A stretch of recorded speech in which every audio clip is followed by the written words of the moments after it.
So you finally submitted for a belt in the Lockpickers United, and all day long you are waiting for that beautiful ping telling you that your belt was approved. But instead, you get a rejection. How dare they?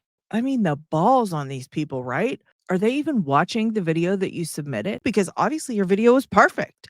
How dare they send it back? How dare they deny your belt? It was precise. It was accurate. It was fantastic. There was just that one time that that one pin was out of frame. What's the big deal? So you guys know I am continuously promoting this Lockpickers United website, the LPU Belt Explorer, because it's fantastic. And not only can you find all of the locks that have been ranked in the Lockpickers United right here, you can also find every single requirement that you need in order to submit for a belt for any level. From the main page, you're going to go over to where it says locks and you're going to go to belt requirements. Okay. And here is a table of contents. We're going to go right to the video requirements section. It says for submission, please follow these guidelines. So the lock and all components must remain within the frame and clearly visible throughout the video. And this is just what it sounds like, but it's one of the easiest ones to screw up. All right, because it's easy to pick something up and move your hand out of frame and not even realize that you did it until, you go back and rewatch the video. And even when you're rewatching the video, sometimes you don't even notice that you did it. But it's really important that you make sure that you remain within the frame the entire length of the video. And also, when they say clearly visible, they mean that it has to be clear. It has to be zoomed in or zoomed out, but it has to be clear. It can't be blurry. It can't be out of focus because any of those things will require you to have to reshoot the entire video. It says the video must consist of the pick and gut in a single take. Length is unimportant. Do not remove sections to make the video cleaner. So it doesn't matter if the video is an hour and a half long. That's what we have timestamps for. You just let them know the different timestamps and they know where they have to go to see what they need to look for.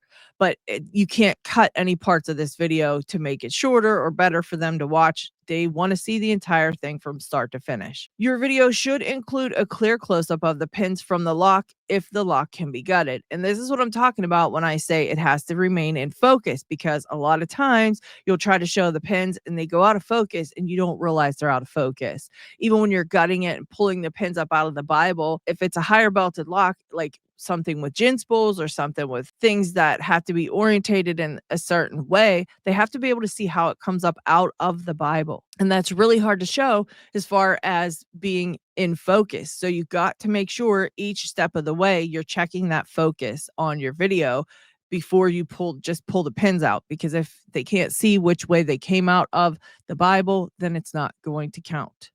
It says videos must be in easily reviewable format. Standard YouTube, not shorts, videos are preferred.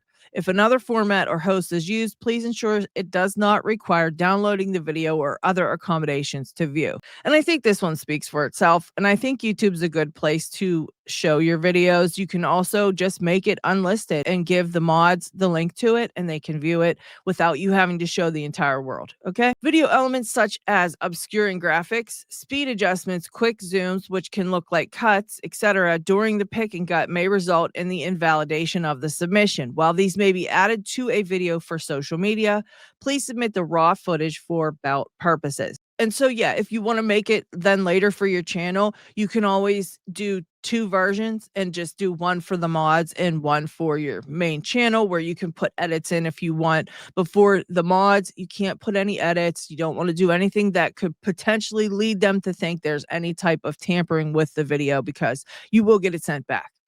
It says if you have any concerns about zooms or lighting changes being misconstrued as cuts, consider placing a timer in view of the camera to provide evidence the pick and gut is continuous. All important elements of the lock must be shown clearly during the video. This includes, but is not limited to, pins with security features sewn closely and clearly to demonstrate said features.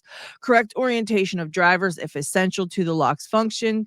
For example, gin drivers, sidebars shown in detail to demonstrate they are unaltered, and milling shown to be intact via running a pick through it. Now, I definitely suggest that you run the pick through each one of the pieces of milling and then turn the plug around and show the other side of the milling as well. You want to show both sides of the milling. Any elements outside the plug, for example, sideboard grooves, are also shown.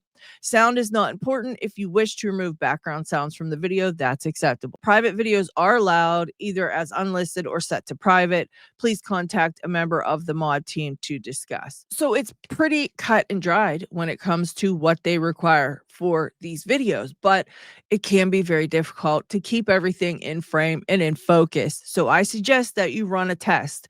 Run a test of yourself picking just a simple lock and make sure that your camera is able to autofocus on the pins when you're gutting and things like that. Because if you're doing it for a higher belted lock and you don't realize it until you're actually in it making the video, it's really hard to make all these adjustments and figure out the zoom and all the things that you need to figure out while you're videoing a higher belted lock. A tip for keeping everything in frame: if you're not watching yourself through your camera lens, pick and gut the lock, you definitely just looking at your desk, then put something around as a border to make sure that you know where the limits of your camera's view are so that you don't move your hand over top of those things. That way you'll know that you're not out of frame. If you do have to show the orientation of your pins, it can be very difficult for your camera to zoom in on those things. So make sure you test that out ahead of time. And that way, you know exactly what you have to do to get your camera to zoom into those things. All right. So, it's no point getting upset. You just have to buckle down and do it again if you should mess up. All right. And don't feel bad if it happens to you, because it happens to us all. There are no exceptions, guys. None.